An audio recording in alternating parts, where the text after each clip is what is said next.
This was Bart's exam, and he answered 8 questions, all with choice B. With just a few seconds left on the clock, Bart still had one last question unanswered. The teacher at the podium announced there were only a few seconds remaining. Just when Bart felt helpless, a ladybug he'd been playing with the other day crawled onto his test paper. The examiner picked up his test and made corrections. The final answer turned out to be C, giving Bart 1 extra point that pushed him into the excellent category. That'll do, Bug. That'll do.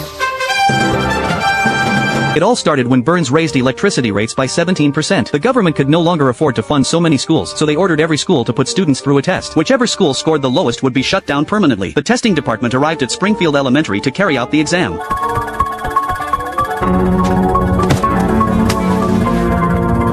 Test ended quickly, and the examiner walked into the office and told them the results. Which now makes this school the worst school in the state. Springfield Elementary couldn't be saved. The students were reassigned to new schools. The twin sisters were split up and sent to different schools, and in that moment they seemed to age 10 years. Nelson was reassigned to a place called the Asylum Academy.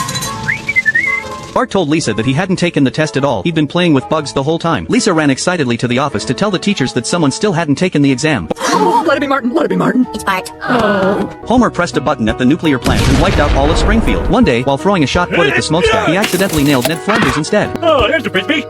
When Ned woke up in the hospital, the doctor held out a hand to celebrate his survival. But Ned panicked before he could even explain. The doctor stepped near the window Oh man, is this gonna hurt? and tumbled right out. That's when Ned realized he had gained the power to foresee death. He confided this to Homer, who got way too excited. To me! Then Ned saw a vision of himself shooting Homer with a gun, which terrified him. Not wanting that fate to come true, Ned packed up and left Springfield. Homer quickly figured out why and mocked Ned for not having the guts to pull the trigger. To push him, Homer even borrowed a gun from Chief Wiggum and taunted Ned endlessly, and Come on, give me a new one. Ooh, I'm so scared. Ned Flanders is pointing a gun. till Ned finally tossed the weapon into a shredder. But when Ned hugged Homer in desperation to change the future, he suddenly saw a horrifying vision. Homer pressing the plant's button and destroying the entire town. The next day, Ned rushed to the plant and begged Homer not to touch the controls. Homer ignored him and went for the button anyway. Don't do it! Don't do it! You'll kill everyone! Do it! Do it! Kill everyone! At the last second, Ned drew a gun and shot him, relieved that the catastrophe was avoided. But as Ned exhaled in relief, Homer's tongue slid out. Oh, you stupid son of...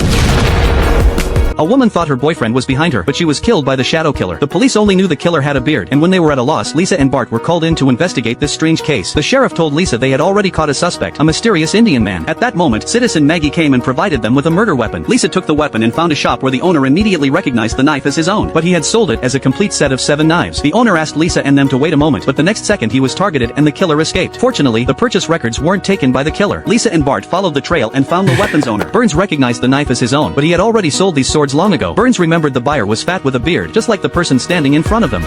You mutton chop murderer. Stop freaking. Homer panicked and fled, but at the critical moment he was caught by the sheriff lying in ambush outside. Just when the two thought the mystery was solved, another girl was murdered, which meant they had caught the wrong person. Bart examined the woman's body and determined she had been dead for many days. It was 5 minutes ago, you twit.